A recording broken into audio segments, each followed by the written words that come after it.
केसरिया बालम आओ।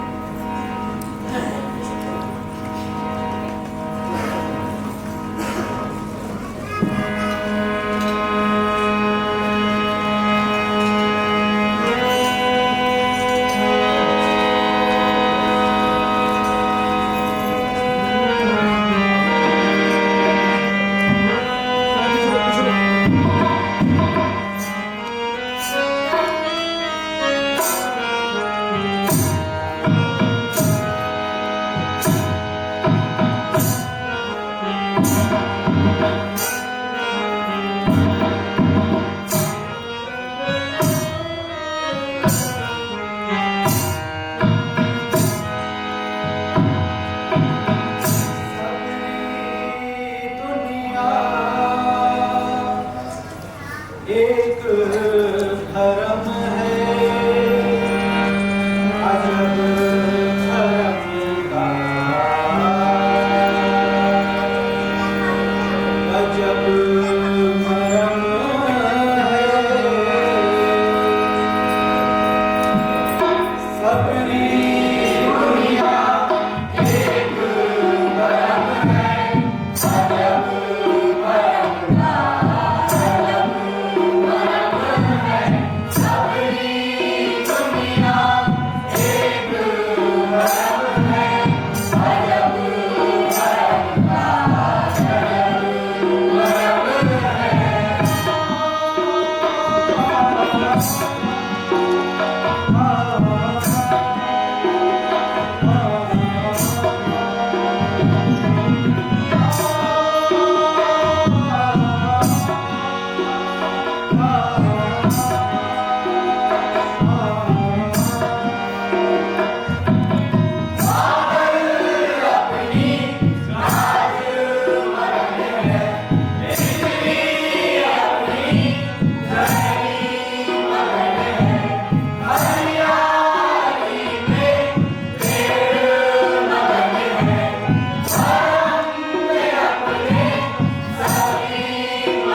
टकराए डाकू हिम्मत और देह के बल पर चर्चित, कभी करा बंदों का अपने हुनर के मुताबिक आवाज, पर भी लिया खबर अपने अक्ल के उजाले से जग विख्यात। जो पूछो उसका जवाब हाजिर, उसे हर कोई मौके बेमौके खींचता, बारातों के पेशगी न्योतों संसार के लिए निहोरे करता, गाड़ी प्रीत दर्शावे, आदमकुमार का नाम नहीं, लगोट का सच्चा ऐतबारी, इससे कहानियों का सांप्रत अवतारी।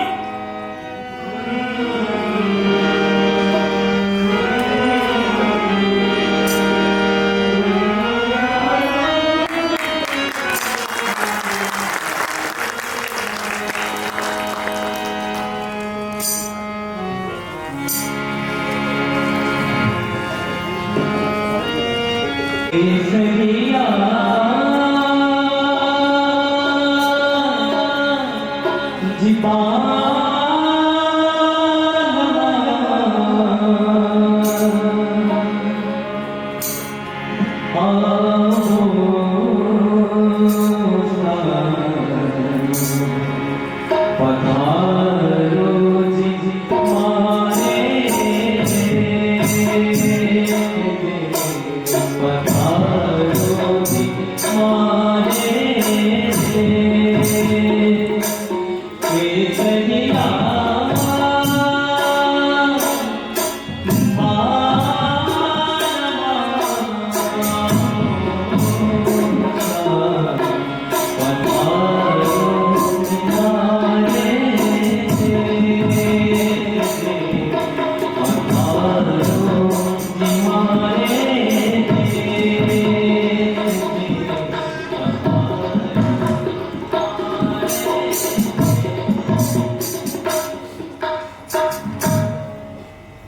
क्या हुआ?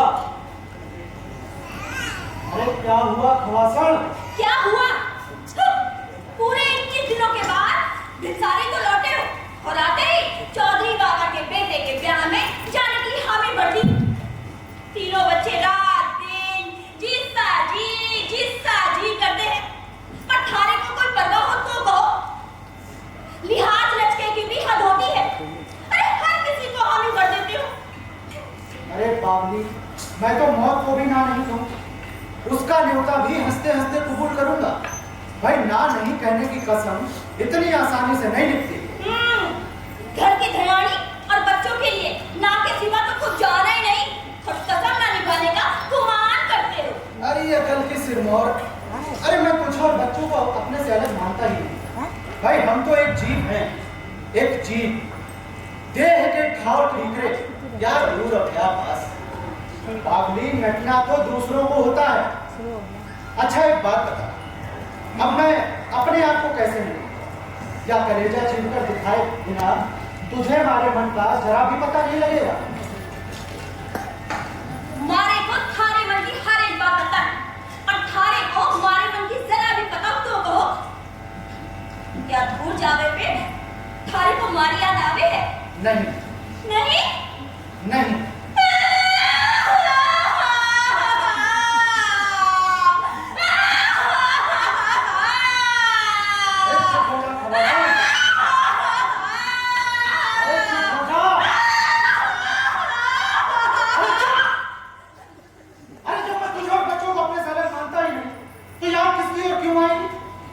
बातों में तो औसत विधाता भी नहीं जी सकते, तो मैं किस चीज की बोली हूँ?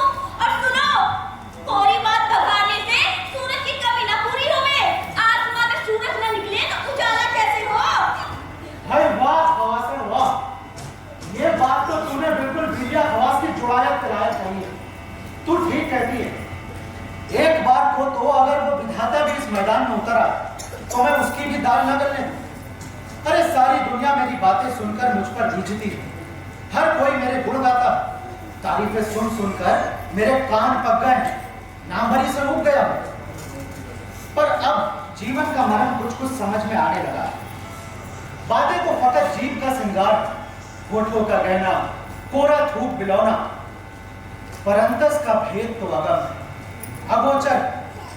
मन और वाणी में कोई संबंध नहीं, अंतस का सच्चा भेद तो मौन में बसता है। और फिर ये बस्ती के साथ में गुथे हुए हैं ना, अब बोले बिना निपटा भी नहीं। अरे जहां कहीं फंसे तो सीधा मेरे पास कि वीरिया ये बता, वीरिया वो बता। अरे खवासण, मुझे तो ये लगता है कि मेरे मरने के बाद भी अगर किसी ने मुझसे कुछ पूछा तो भी मुझे कुछ ना कुछ बोलना ही पड़ेगा। अरे खवासण, आधी से ज्यादा तो कट गई, अब जिंदगी के 2-4 दिन ही बाकी हैं। अब ऐसे में मैं मना कर करके किस किस का जी दुखाऊं? जी दुखाने के लिए हम जो है, दूसरों की तो बारी नहीं आएगी। तुम तो इसकी चिंता बिल्कुल मत करो। अरे मैं सच कहता हूँ खवासण, तेरे रहते मुझे किसी बात की कोई चिंता नहीं।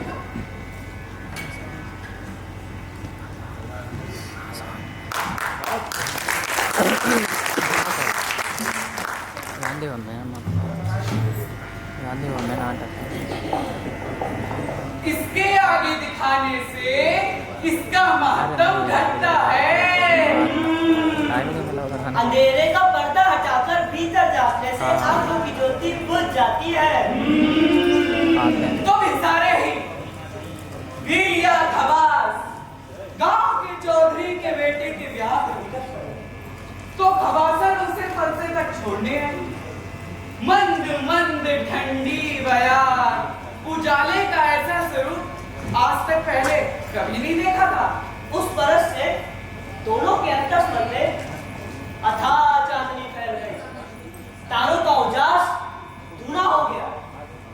फलसे के पास से उसने घर की लक्ष्मी को बार बार मुड़कर देखा। थोड़ी ही दूर जाकर उसे खवासण का चेहरा चांद की तरह चमकता दिखा।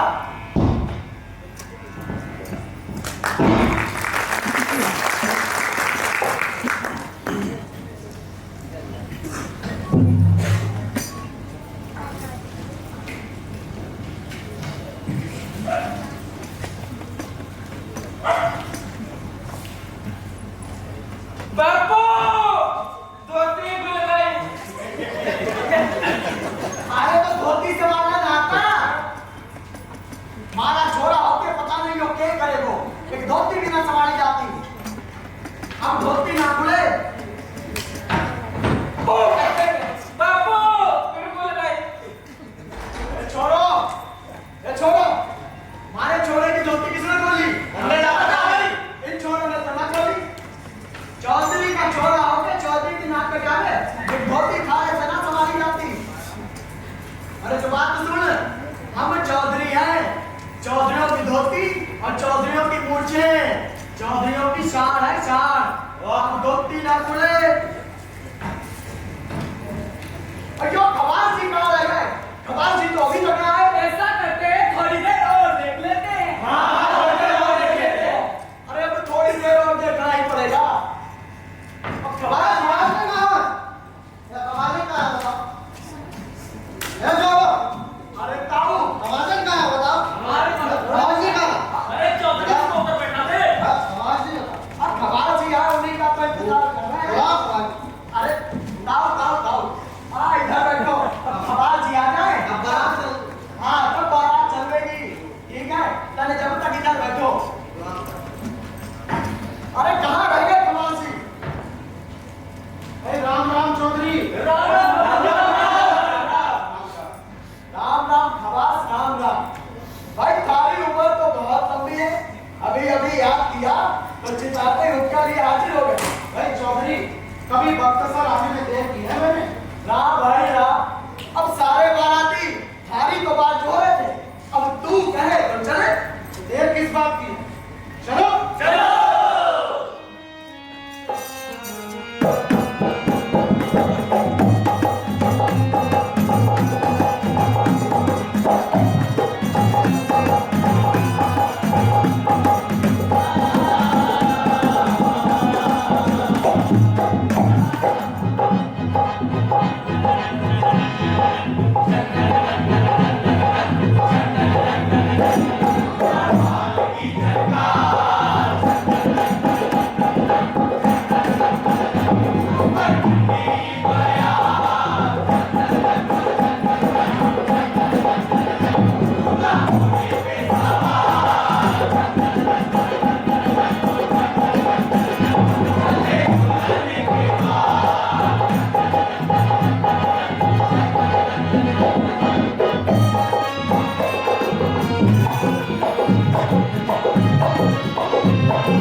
फटी की फटी रह गई। अरे यो बढ़िया का छोरा, उसके गले में लिपटी थी 2 पुरुष लंबी काली भवन नागिन। पर देखने वाली बात यो से बाहर खड़े किसी भी आदमी का डर से कोई बात नहीं ना, और बिरस लगने पर वो छोरा नागिन को सोने के कचोले में दूध पिलाता और चंपा गुलाब और केवड़े के फूल भी चुगाता। खबास आज तो थाली कड़ाई को जानी है, आज तो थाली को हमारी बात के मारे बताने पड़ेंगे। एक बात याद रखना खबास, मैं 2 चारसू 4 मण की चारपाई 8 मण की खाट 12 मण को गूंद लो तो 25 मरसू 4। आज तो थाली कड़ाई को जानी है, हमारी बात के मारे बता दिए तो फूल करवा दूंगा, और ना बतला पाए तो थाली के माठियां और साथियां वापस भरा दूंगा। आज तो थाली को हमारी बात के मारे बताने पड़ेंगे, क्यों हुक्के के धुएं में रहने से पिंड ना छूटेगा। आज तो थाले हाथ और काम बुलवा कर ही छोड़ूंगा। चौधरी, ये माठियों और साकरियों के लिए हमारी नीयत बिगड़ सकती है, पर भारी नहीं। पर एक बात कहूं, ये बात है बड़ी जब्बत, और अगर सभी बाराती ध्यान से सुने तो आनंद भी ऊपर। चौधरी, ये कोई उबासी नहीं है तो तू अकेले ही खा ले।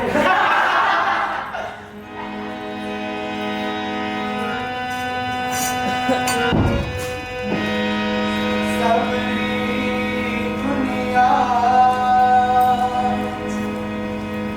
एक परम है, अजब भरम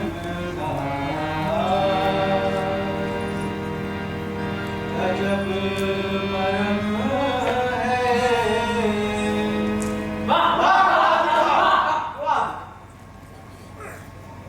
नागिन को सोने के कचोले में दूध पिलाने वाला मुस्कुरा इसी गांव के करोड़ी ध्वज का इकलौता बेटा आज तो सेठ और सेठानी भी उन 60 के पार कर गए, पर बचपन से तो 60 के नहीं थे।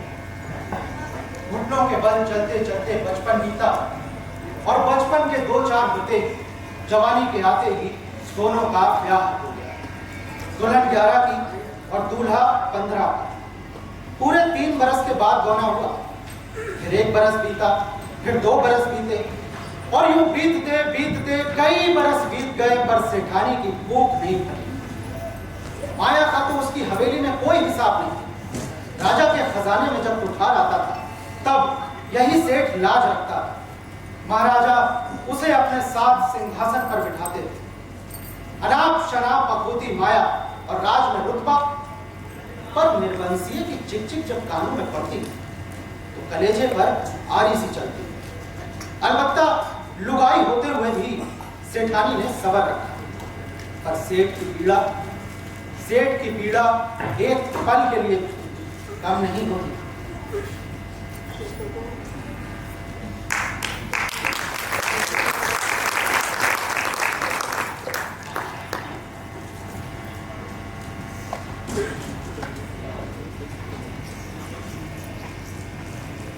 खम्मा गली सेठू खम्मा गली।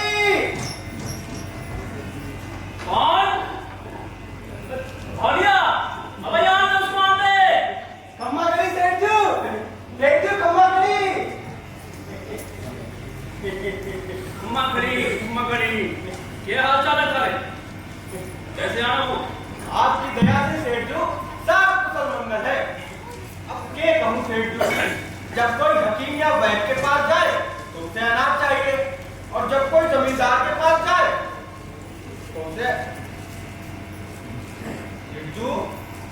सेठू काम की बात बोल, काम की क्या चाहिए था? सेठू कुछ रुपए पैसे की जरूरत थी सेठू। क्यों?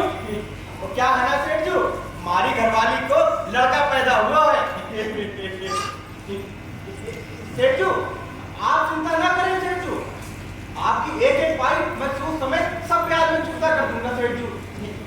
अरे धड़िया, मैंने कभी तुझसे तकादा किया है? अरे इससे ज्यादा खुशी की बात और क्या हो सकती? तू एक बार फिर से बाप बन गयो, ये छठा लड़का है सेठ जी। इस बार एक छोरी की आस थी। भगवान थारी वो इच्छा भी पूरी करेगा।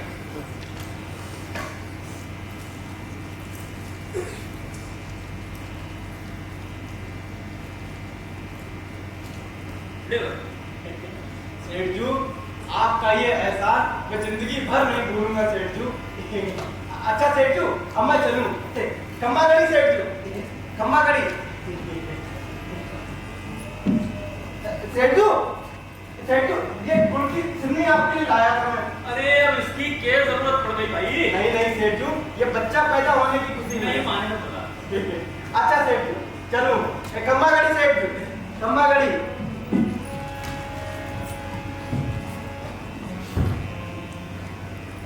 वाह वाह भगवान वाह, हरी लीला भी अपरंपार से। अरे जहां खाना को लाने पड़े हैं वहां तेरे छोरों की कतार लगा दी।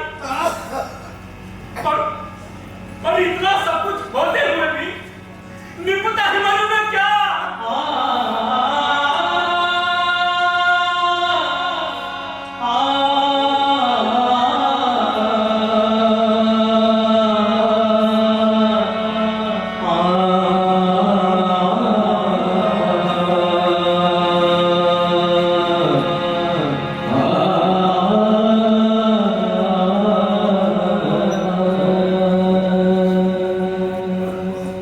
बस के परे चिंता करने से क्या फायदा?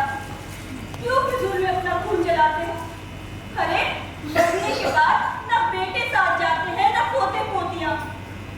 तुम्हारा दर्द है सेठानी, मैं ही जाने हूं, तारे को ना नहीं मालूम।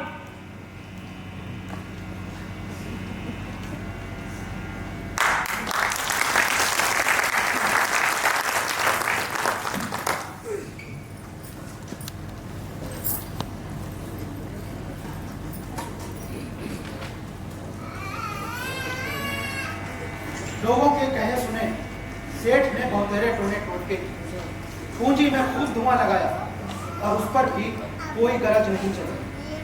हीरे मोतियों के उजाले से सेठानी की कूख का अंधेरा दूर ना हुआ। एक दिन तो पानी सिर के ऊपर से निकल गया। अखा तीज के शगुन मनाने के लिए एक जाट खेत पर जा रहा था कि तभी सामने से सेठ जी आते दिखाई दिए।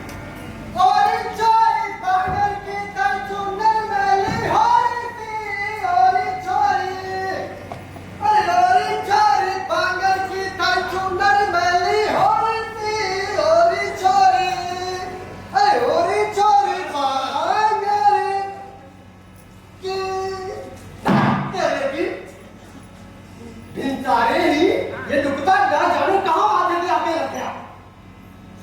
हाँ,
या तुम्हारी कोख फले या मैं धनी को चलूं।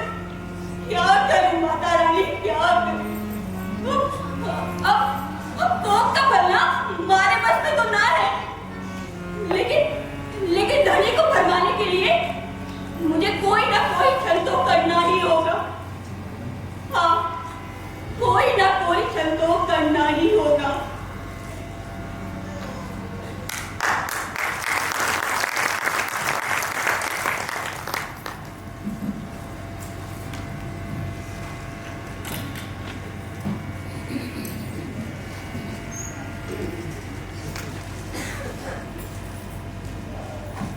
आप जी छोटा ना करें, इस तरह जी छोटा करने से क्या फायदा?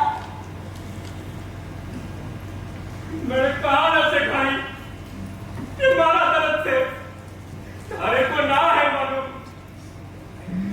राजा के बराबर सिंहासन पर बैठने वाले सेठ की लोग भी सारे सूरत नहीं देखना चाहते। मुंह फेर कर थूकते हैं तो लगता है कुआं बावड़ी ही कर लूं। निपुता कहकर ताना मारते। कब तक चलेगा ये सिखाई, कब तक चलेगा? मैंने कहा ना आप जी छोटा ना करें। मैं एक मंदिर सारूंगी और ना मैं महीने इस हवेली में खाली ना बचे तो कहना। तेरे पंडितों और साधुओं की तरह तू भी हमारा दिल बहलाने की कोशिश करे थे। तारे को और कोई बात कबूल कर देते। मैं तो कह रही हूँ, बिल्कुल सच कह रही हूँ। अगर ऐसा ना हो ना तो आप हमारी बात पर कभी भरोसा मत करना, बस आप देखते जाओ। भगवान और उसके भक्तों को तो खूब देख लिया, रही सारी बात सो भी देख लूंगा। मैं जो कह रही हूँ बिल्कुल सच कह रही हूँ। और हाँ, अगर अब आपने अपना खून चलाया ना तो हमारा मत्ता नहीं सड़ेगा। वादा करो कि आप कभी उदास नहीं होगे। सिखानी अगर सारे मुंह की ये बात सच हो जाए तो मैं हमेशा मुस्कुराता रहूं। आपकी मुस्कुराहट से तुम्हारी कोख में उजाला होगा। सच? हाँ सच। एक बार, बस एक बार तुम्हारे को ये खुश कर दे सारे। मैं तो 7 जन्म तक थारा एहसान न भूलूं। 7 जन्म तक।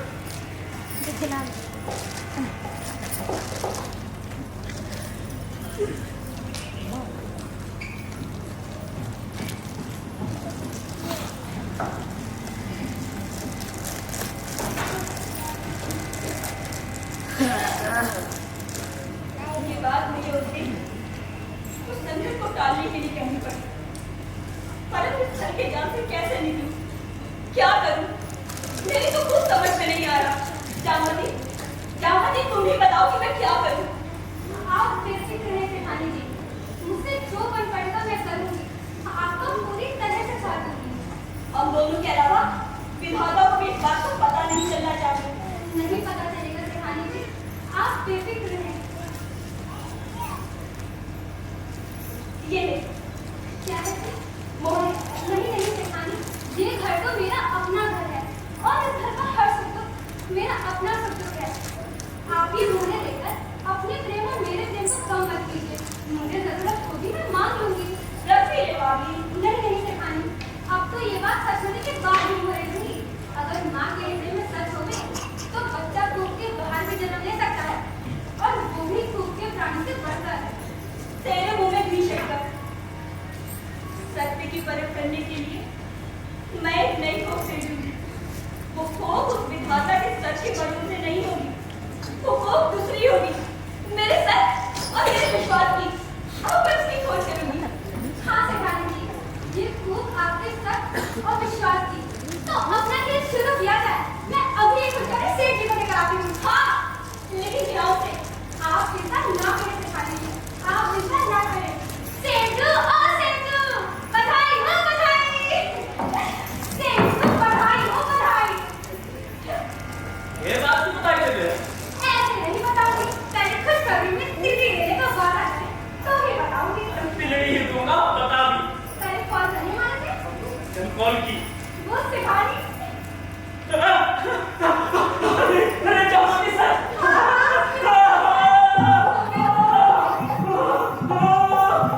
अरे जामवती सांस ले ले। मुझे बताओ हमारे को करना क्या होगा? अरे सेठ, जब हम गरीबों का मुंह पड़ती है ना तो बेचारी खड़ी है जैसे मुरझे चलो बढ़िया से। पर सेठानी क्या इन सबसे नहीं मिलेगी।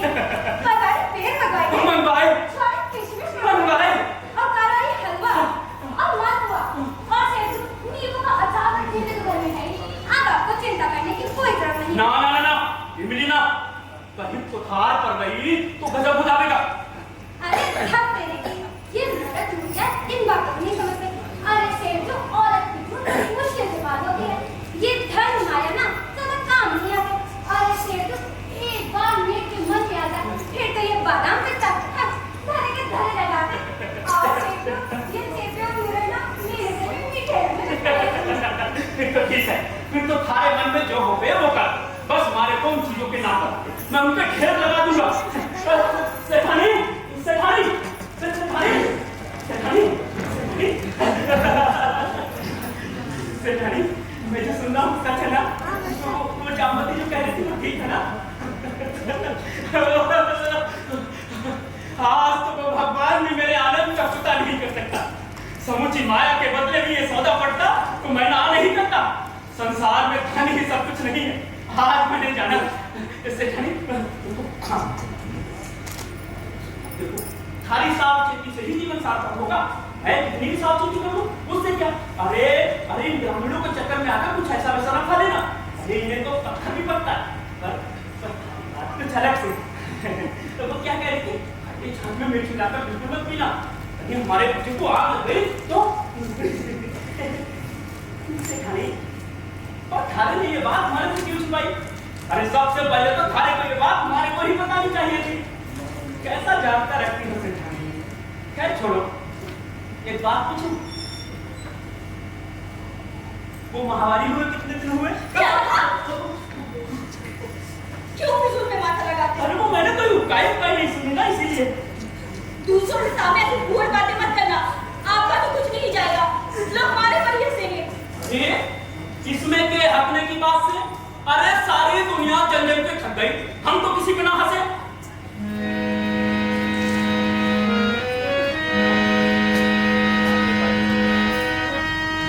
आँखों पर एक पर्दा कर लो, हार के छत पर खुशियाँ कर लो, सभी दुनिया एक भरम है, अजब भरम का,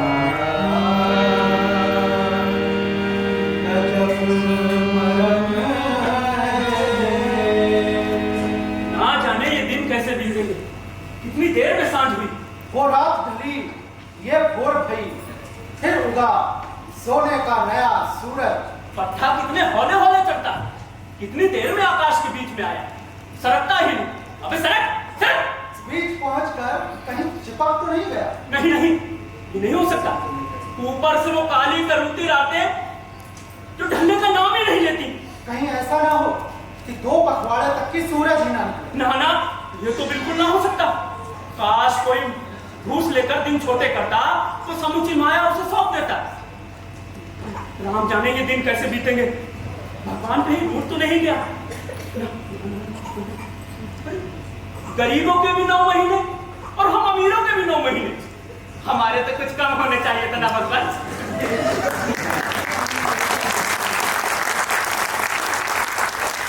तू भी बिल्कुल उल्टी खोपड़ी का है, गावड़ी पौड़ा। समूचे राज में शोर मच गया कि सेठानी का गांव भरी। 9वां महीना लगने वाला, लाखों रुपयों की निचरावल होगी, देवता पहाड़ बनेगा। सभी कमीन काबू चाचा उस मांगलिक शुभ घड़ी का इंतजार करने लगे। और उधर बामन पंडितों ने टीपना बाचा और कहा, 9वां महीना लगने वाला, अगर सेठ जी जीने पर भी चढ़े तो जच्चा और बच्चा दोनों को ही परेशानी हो सकती है। और आखिरकार वो शुभ घड़ी भी आ गई जिसका सबको बड़ी बेसब्री से इंतजार था। चांदनी 14 की 2 घड़ी रात रहते हवेली में टन टन टन थालियां बजी।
जी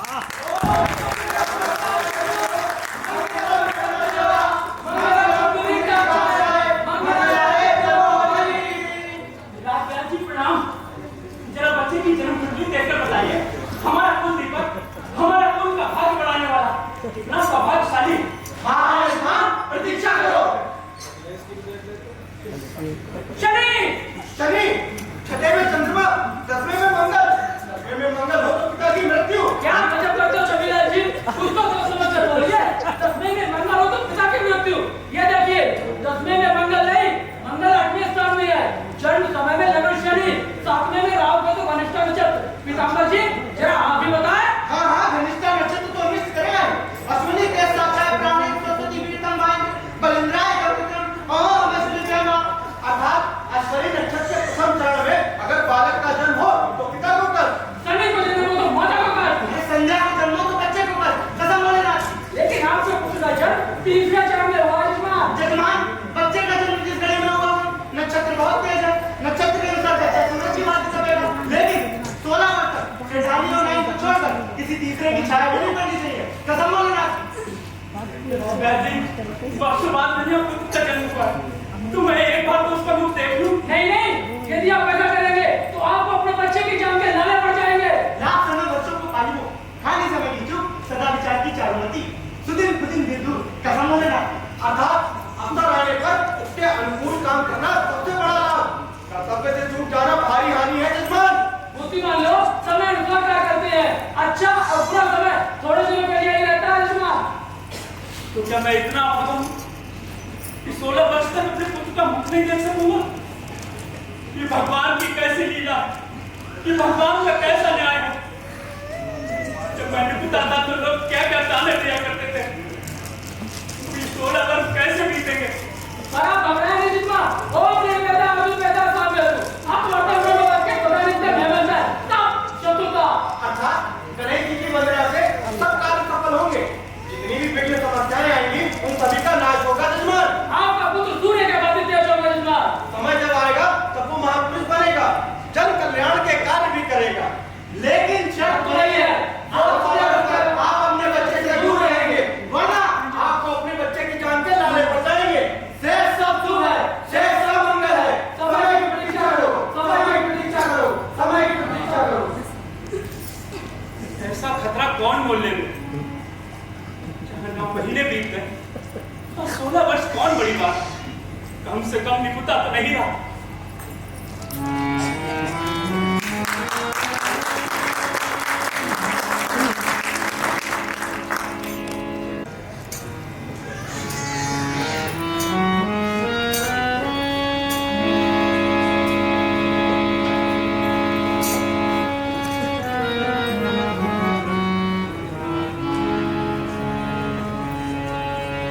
अब तो बसा दे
कि ये दर्द कैसे मिटाऊं?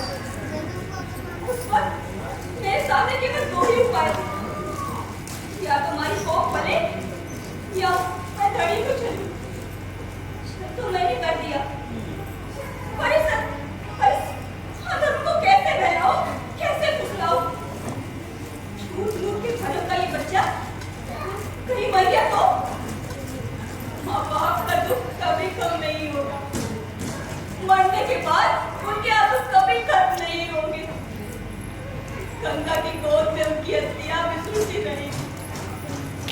मसालों में यूं ही बार तक उनकी रात सुलगती रहेगी। हे प्रभु, मेरी मदद करो। घड़ी को बहलाने के लिए गड़ा का ये झूठ कभी न कभी के सामने आएगा ही। तब सेठ जी की क्या दशा होगी? ऐसे दुख के आगे मौत का कोई दुख नहीं। अब तो छल ही जीवन का आधार, पर इस आधार का अंजाम ले मेरा बेटा, ले ले ले ले ले ले, ले मेरा बेटा, निन्नी करेगा, निन्नी निन्नी निन्नी निन्नी।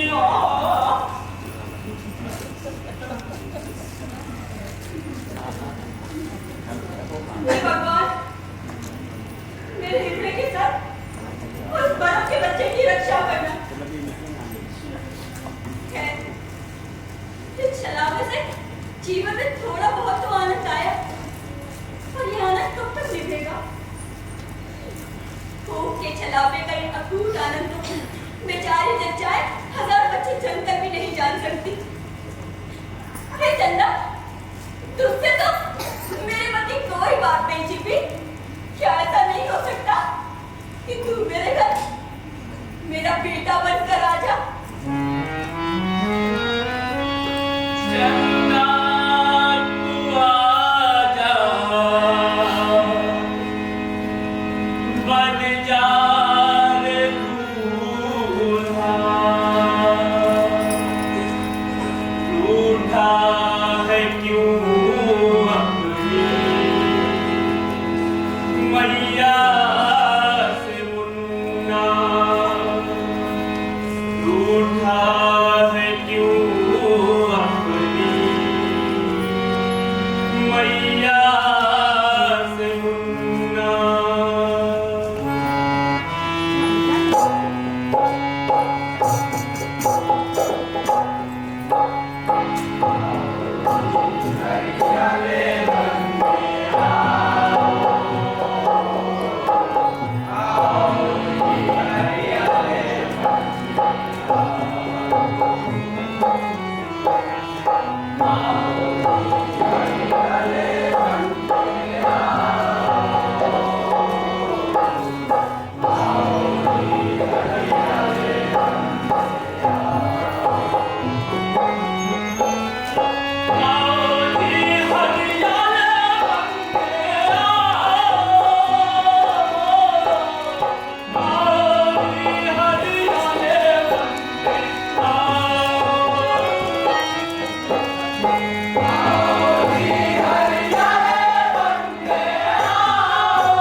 चारों ओर से संगमन के समाचार आने लगे। बाबला सेठ हर किसी को हामी भर देता है।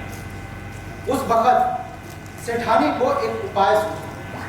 उसने नाई से कहवाया कि जिस घर में एक ही बेटी और ब्याह के उपरांत पूरे 3 बरस तक अपने धनी का मुंह ना देखे और चांद सूरज को ही अपना पति माने, रिश्ता उसी से कबूल होगा। समझदार को समझदार और पागल को पागल आखिरकार मिल भी जाता है। ऐसे ही एक दिवालिया बनिए के यहाँ एक सुंदर सुशील कन्या मिल गई। दहेज मानो तो वही कुकू कन्या और दुल्हन मानो तो भी वही कुकू कन्या। अब बिल्टी दाजा देने की बिसात नहीं तो कहां से? सोनर पाल की हवेली के सदर दरवाजे पर आकर उस वक्त तक सेठानी ने चिड़िया के जाय को भी सोनर पालकी के भीतर झांकने तक की इजाजत नहीं दी। इतनी शानदार बारात, गाजे बाजे, ढोल धमाके, रथ रेखले, बैल बंसिए और तांगे, इतनी शानदार बारात, पर बारात का दूल्हा कैसा था? आटे का एक लोचन बनाया, दूल्हा बनाकर उसको सजाया, अनमोल रंगों से जड़ जड़ कर रेशम का जामा पहनाया। सेठानी आटे की उस लोथ को लेकर सोनर पालकी में बैठी। उस वक्त इस तरह खन पड़ी मानो धरती फाड़ कर बादल निकले हो।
बारात एक बावड़ी पर आकर हुए।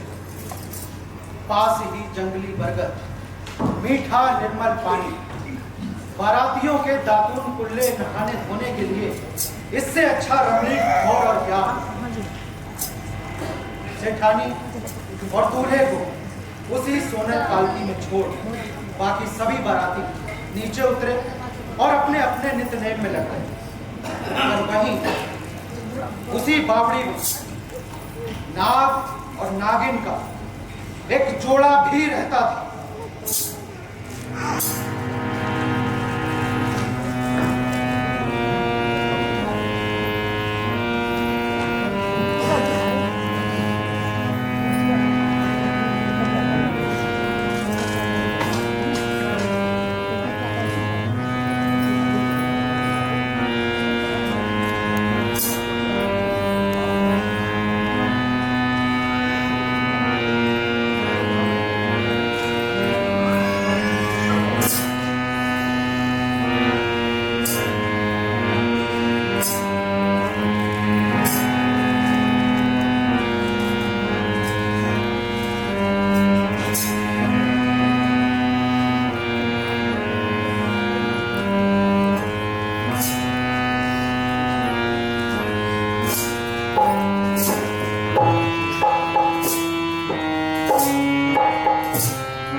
ये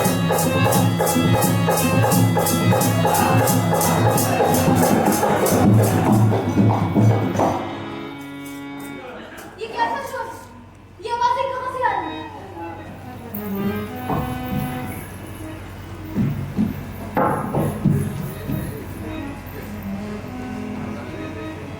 लगता है कोई बारात।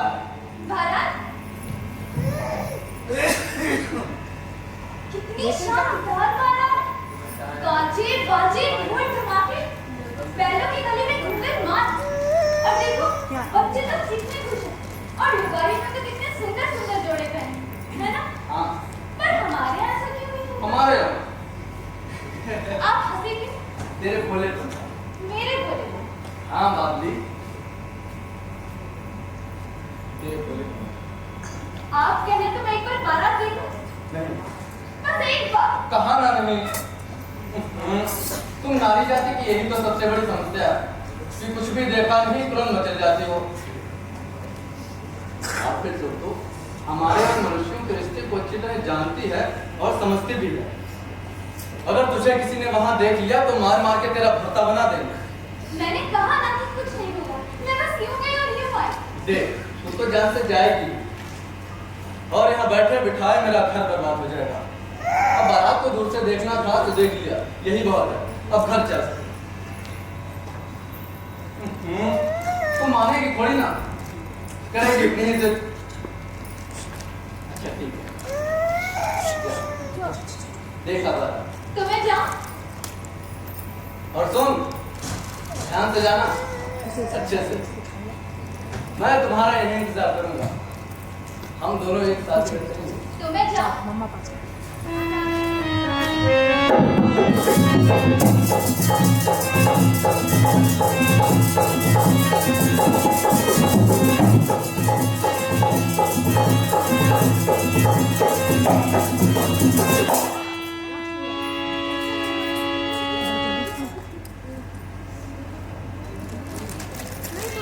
माँ की मुद्दा हो तो ऐसे, इतने बड़े बेटे को भी गोद में लिए बैठे। पर ये क्या? दूल्हे की आंखें तो बतलाई हुई हैं और माँ तो ऐसे समाधि जमा कर बैठी है जैसे कि बुद्ध। हे भगवान, ये कैसा तोता है? ये तो आटे की लोज है। ये कैसे घोड़ी चढ़ेगा, कैसे टहल जाएगा? क्या हुआ? देख आई बारात। मैं तो ये सोच रही हूँ कि ऐसा धोखा देने की क्या जरूरत काम करूँ? धोखा? किसने क्या धोखा? बारात देखने गई थी ना, इतनी शानदार बारात, इतना ही भेजा उसका दूल्हा। अरे अब दूल्हे को क्या हुआ? दूल्हा? दूल्हा क्या था? आटे की लोज। आटे किलो? हाँ हाँ, आटे की लोज। पता नहीं वो कैसे घोड़ी चढ़ेगा और कैसे टहल जाएगा। अब देखने की जिद तो तूने ही की थी। पर ये तो मेरी सोच के एकदम विपरीत निकला। अरे तू क्यों बेकार की चिंता करती है? बारात को देखना था तो देख लिया, यही बहुत है। पर फिर भी क्या? इस दुनिया में आए दिन नित नए जुबे होते रहते हैं। जिस तरह कुदरत की लीला का कोई पार नहीं, उसी तरह खटपटिया मानुष को समझना बहुत मुश्किल है। पर मैं तो उस दुल्हन के बारे में सोच रही हूँ। बेचारी ने क्या क्या ख्वाब रचे हैं, क्या गाज गिरेगी इस पर। लेकिन आप तो अमर कली है ना, तो आप भी कुछ कीजिए। मैं क्या कर सकता हूँ? क्यों नहीं कर सकते?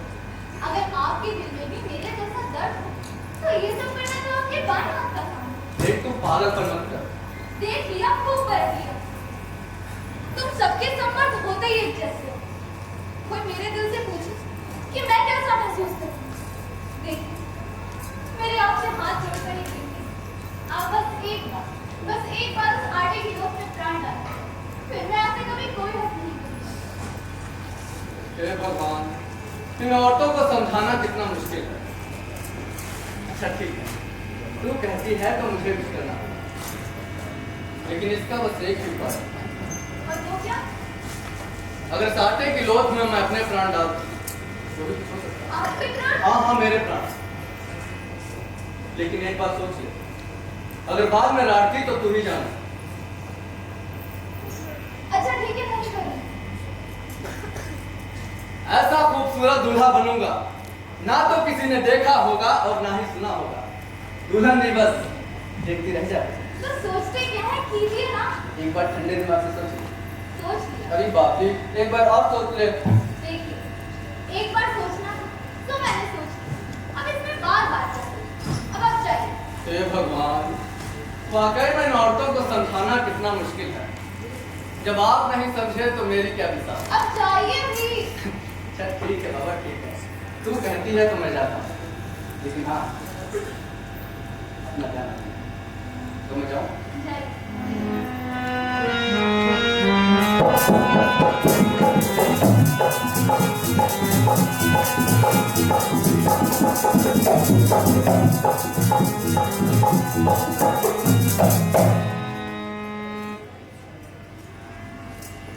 फिर जो होना था वही हुआ।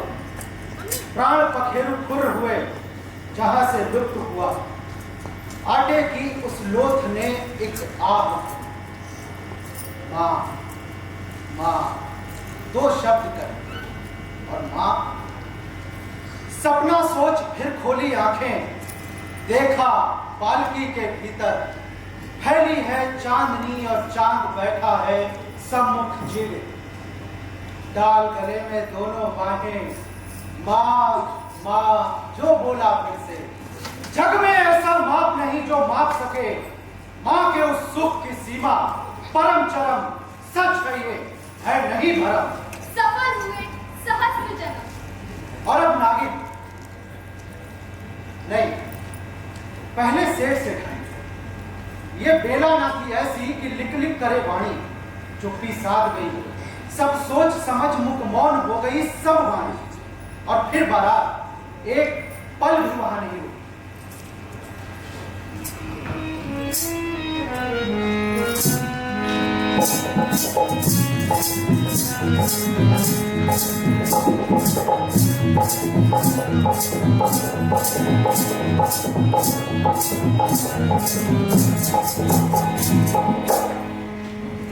नागिन, अब तुम ही कुछ कहो। क्या? धन्य हुई मैं धन्य हुई। 16 आंखें सूरज जैसी देख सके ना, देखा मैंने रूप कहीं। धन्य हुई मैं धन्य हुई। अबला की झोली में सुख का रस भरकर मैं स्वयं सुख से तरबदर हुई। धन्य हुई मैं धन्य हुई। सच मिथ्या है शब्द सभी, सुख देकर ही मिलता सुख का सच्चा मोती। व्यर्थ अन्यथा अर्थ सभी, लेकिन उस सुख को देने में जो पीड़ा वो जानती हूँ। एक रस भंग सुनी सुनी है बावली, कुछ उदास कुछ बदला। हाँ वही तो। पर बस 2 दिन की ही तो बात है।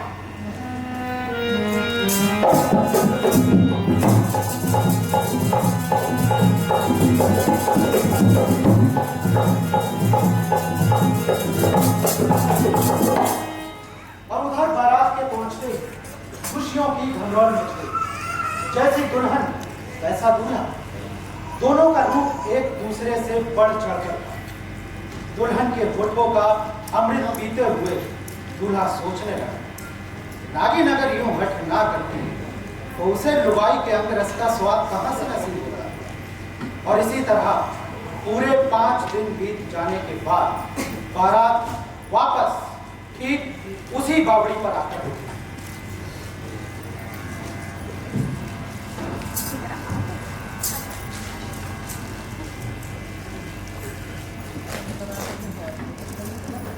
सुख सुख में कितना फर्क।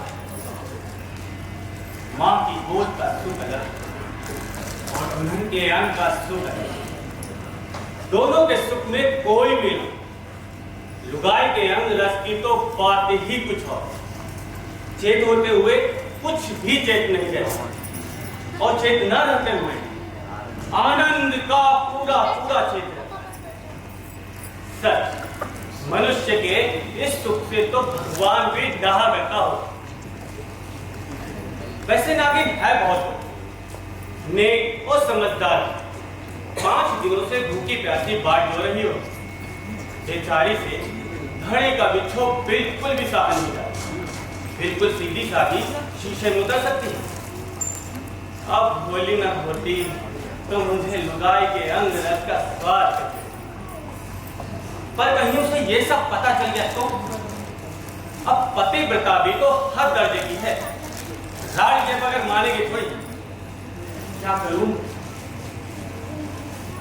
क्यों ना इस बावली से हटकर निकल जाऊं? हाँ, यही ठीक रहेगा।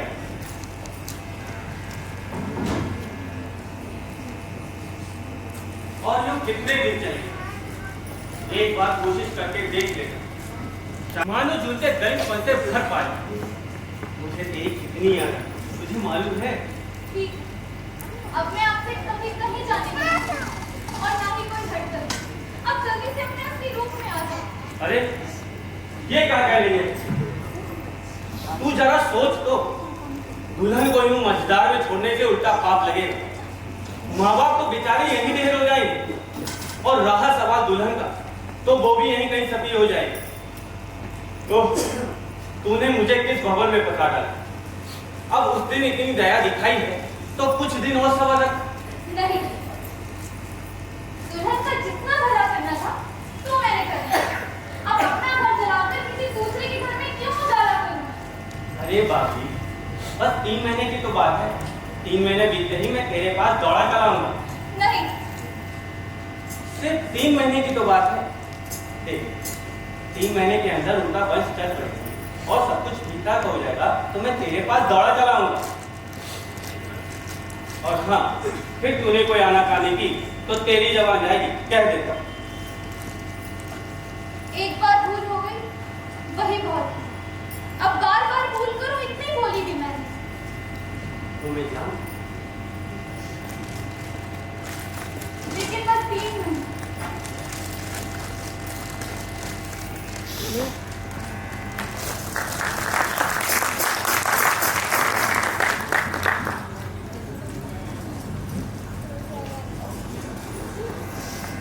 नागिन के भोले पर भी कोई कमी नहीं।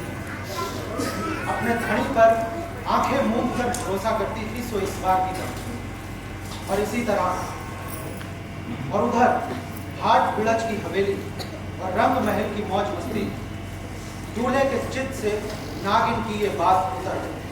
और इधर नागिन ने बड़ी मुश्किल से गिन गिन कर ये दिन काटे, सूख कर साकल हो गई, चमक फीकी पड़ गई।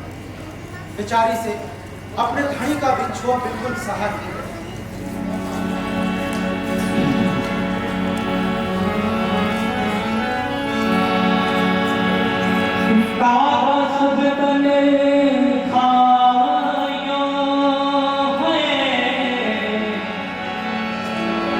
मोरा चुन चुन गयो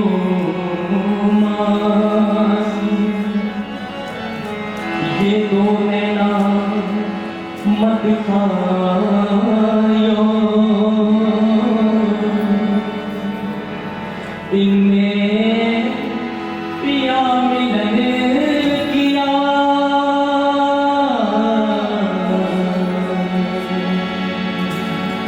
पिया जी देखो अरस गए मोर नैन, पिया जी देखो अरस गए मोर नैन।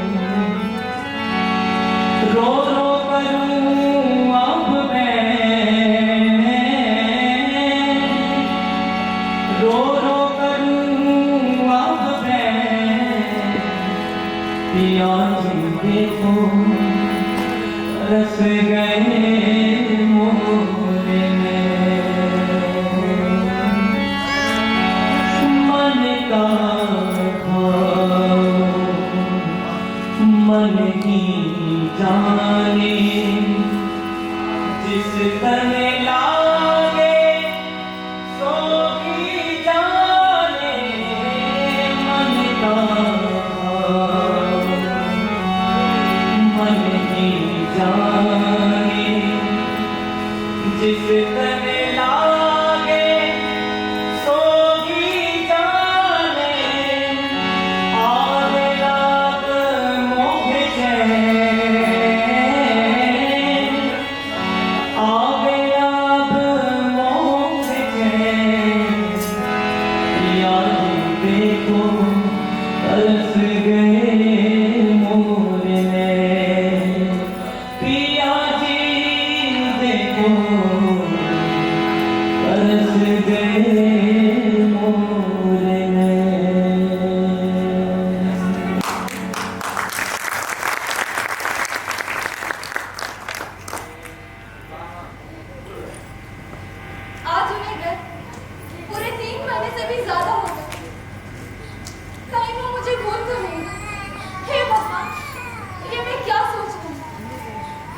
लेकिन कहीं मोह माया में पड़कर तो नहीं, ऐसा नहीं हो सकता।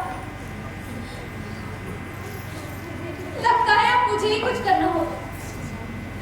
हाँ, अब मैं ही उन्हें वापस लेकर आऊंगी।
अरे बाबूजी, मैं कुछ नहीं भूला। तू कहे तो मैं तेरे साथ खड़े खड़े चलने को तैयार हूँ। क्यों झूठ बोलते?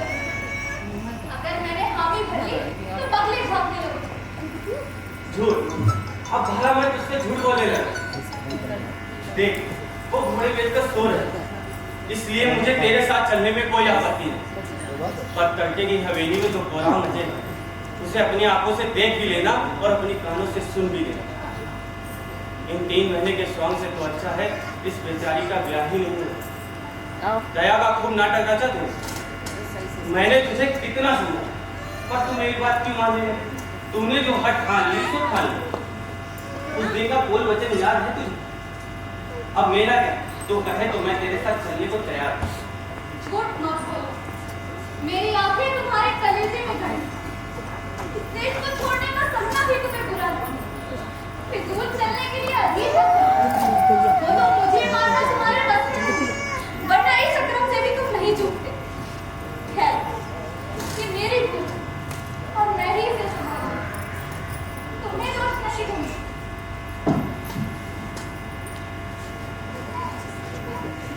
सेज का सुख होता ही है। मैं भी तो इसी के लिए जिम्मेदार हूँ और तुम्हारा दिल भी इसी के लिए करना है। लेकिन एक बात पूछो, सच सच बताओ, क्या इस महल को छोड़कर तुम मेरे साथ चलने के लिए तैयार हो? देखो, सच बता।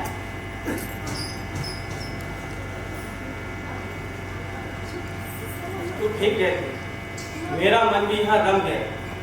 अब ये सुख छोड़ पाना मेरे लिए असंभव सा हो। ये सुनकर मुझे रत्ती भर भी दुख नहीं हुआ। और वैसे भी दुल्हन को ये जो सुख मेरी वजह से मिला, मैं उसे छीनेगी नहीं।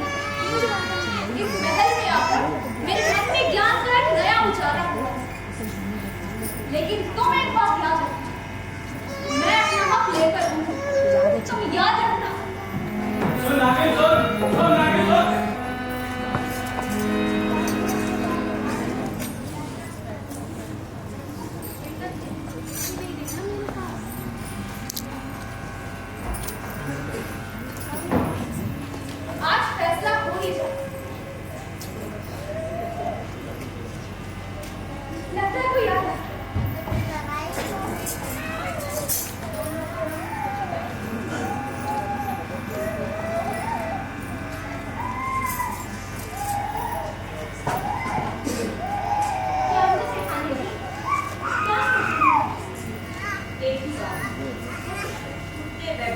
सोते जागते दिन रात ये हुआ तो हुआ कैसे? मेरी तो अब तक काम नहीं करती। मेरा तो भगवान पर से भरोसा ही उठ गया। पर अब लगता है कि भगवान उनके कसम पर देर है मगर अंधेर नहीं। सच बड़ा ऐसे चमत्कार होते हैं ना। क्या चुप क्यों हो गई? हालांकि मैंने सोच नहीं क्या कि ये सारा चमत्कार आपका दिया हुआ क्यों नहीं?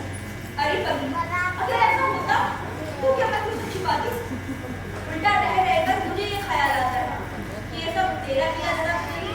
ये आप क्या कहने सिखानी थी? हालांकि मुझे पूरा भरोसा है कि तुम मुझे छल नहीं सकती। कहीं ऐसा तो नहीं कि कोई हमें ही छल रहा हो? लेकिन क्यों? इससे किसी को क्या फर्क? फिर तो मुझे पूरा यकीन है कि ये सारा चमत्कार आप ही का किया हुआ है। तू जानती भी है कि तू क्या कह रही है? मैं सब जानती हूँ। ये जुगत आपकी बुद्धि से होती है।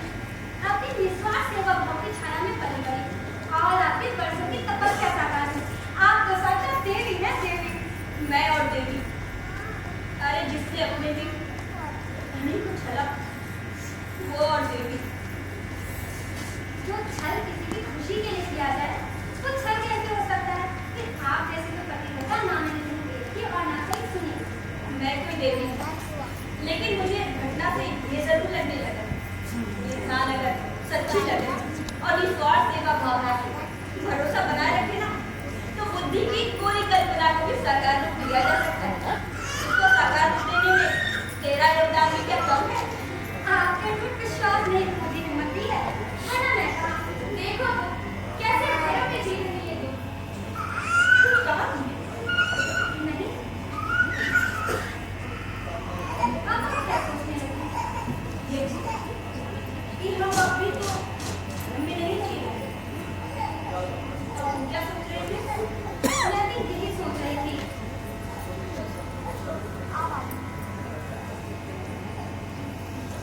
क्या हुआ? लौट क्यों? तो और क्या कर सकते हैं? मुझसे कुछ नहीं। किससे पूछूं? कथावाचक तो तुम ही हो ना।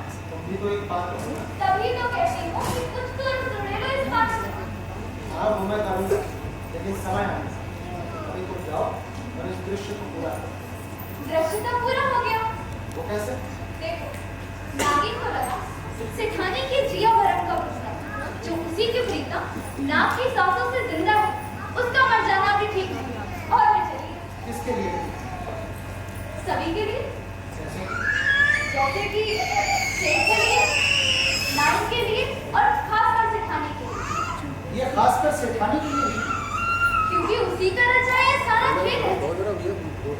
नागिन अगर अपना सर्वस्व बलिदान नहीं करती तो सेठानी का रचाया ये सारा खेल एक ना एक दिन धराशायी होना है।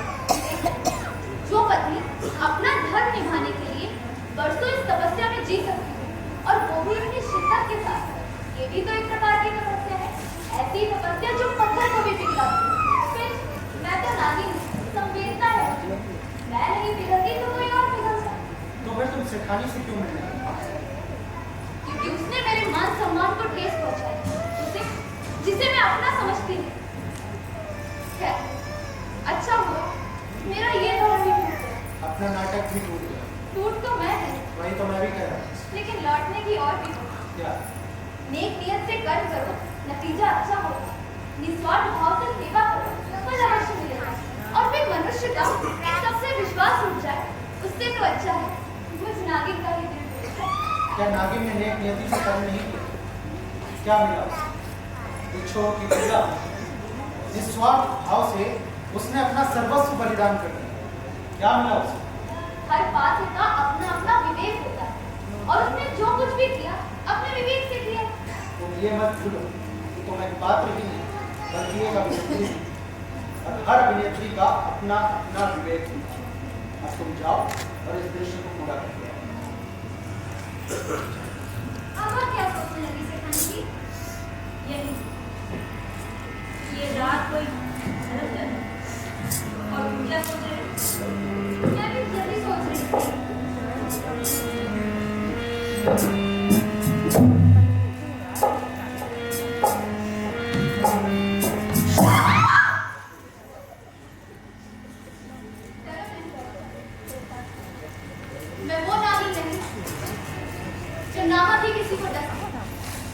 आपसे मिलने आई हूँ।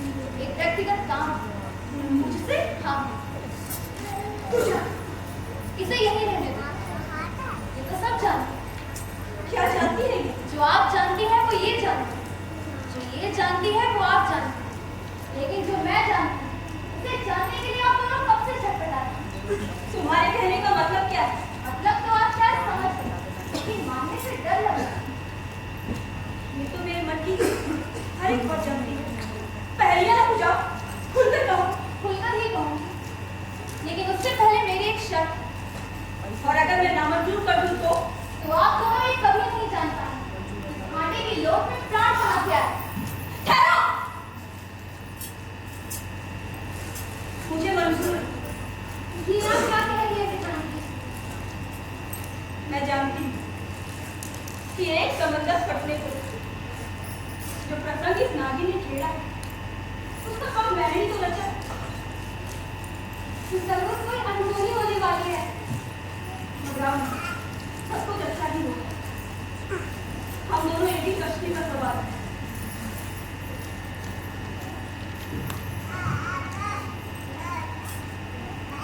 आप तो सेठानी के हीरे में अमृत लबलब भर आया, झरझर आंसू खूब बहे, छठ छाती से उसे लगाया, पर छटक कर ऐसे खुद को क्यों खींच लिया, शंका से थर्राया जननी का जिया। तुम्हारी शर्त क्या है? मुझे मेरा सुहाग वापस चाहिए। कौन सा सुहाग? जिसने तुमको ठुकरा दिया? हाँ, इसीलिए तो उसने मेरा सुख छीना। पर उसे वो सुख दिया किसने? तुम ही ने ना। और अब मैं ही उसे ध्वंस भी करूँ। ये कैसा अनर्थ हो गया? जिस नागिन के हृदय में विष की जगह अमृत भरा हो, उसमें फिर से विष घुल कर गया। आप मेरी शर्त पूरी करेंगी या नहीं, और आपका दिया गया वो वचन? वो मेरी भूल थी। कैसे भूल?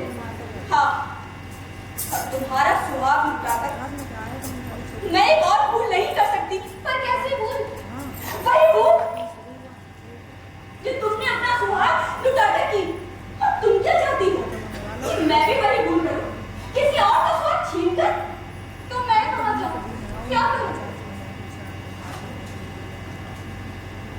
एक रास्ता है, हालांकि वो भी मेरे हाथ में नहीं है। मैं वादा तो नहीं कर सकती। तुम यहीं रुको, मैं भी आती हूँ। मैंने कहा कि कहानी से कुछ नहीं करना। देखें अभी से क्या करें? इंतजार करें।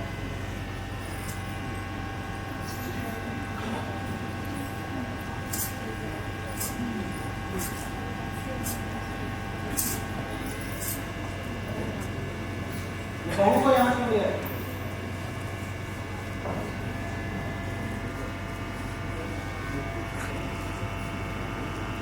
मैंने इसे सब बता दिया। अब फैसला इसके हाथ में है। जिस सुहागन का पात्र एक अमृतधारी नागिन की सुहाग की भिक्षा से भरा हो, उस सुहाग पर और उसके पात्र पर सबसे पहला अधिकार उस नागिन का है और सदा ही रहेगा। बहू, तूने मेरी लाज रख ली। घर का ऐसा संस्कार देख नागिन का हृदय द्रवित हो उठा। उसने सोचा कि सुख और दुख को ईश्वर की दी हुई देन है। वो कौन होती है हट करने वाली? और फिर यहाँ तो 3 प्राणियों का सुख उसके त्याग पर निर्भर करता है। दूसरों की भलाई से बढ़कर कोई धन नहीं। बस सेठानी बहुत समझता है। ठहरो।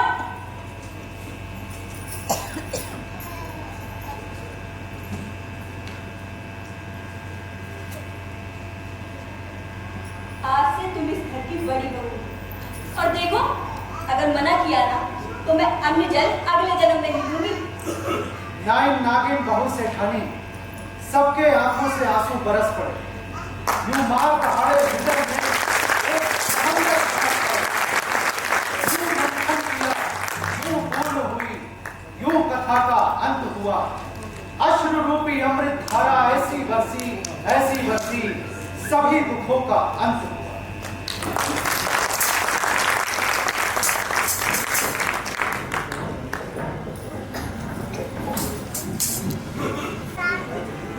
आंसुओं के इसी समंदर से ये दुनिया आज तक बची हुई है, नहीं तो कब का सर्वनाश हो जाता।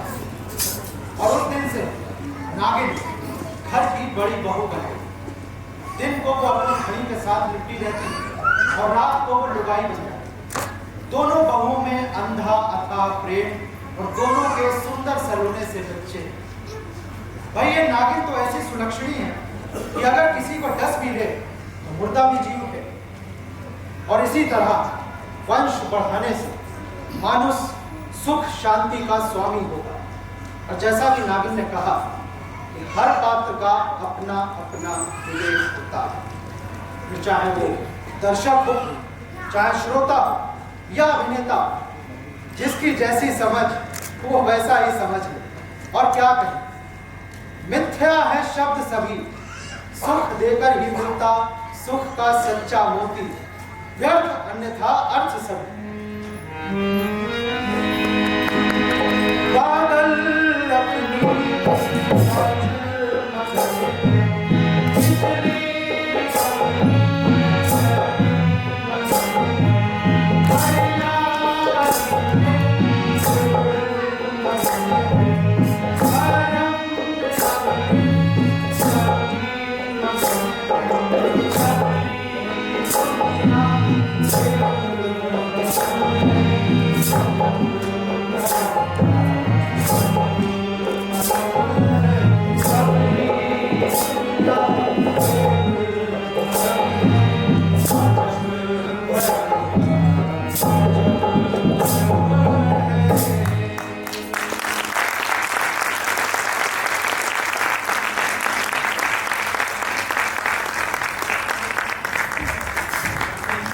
केसरिया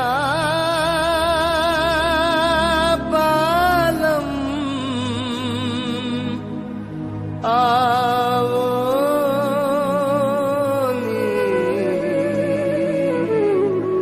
पधारो नी मारे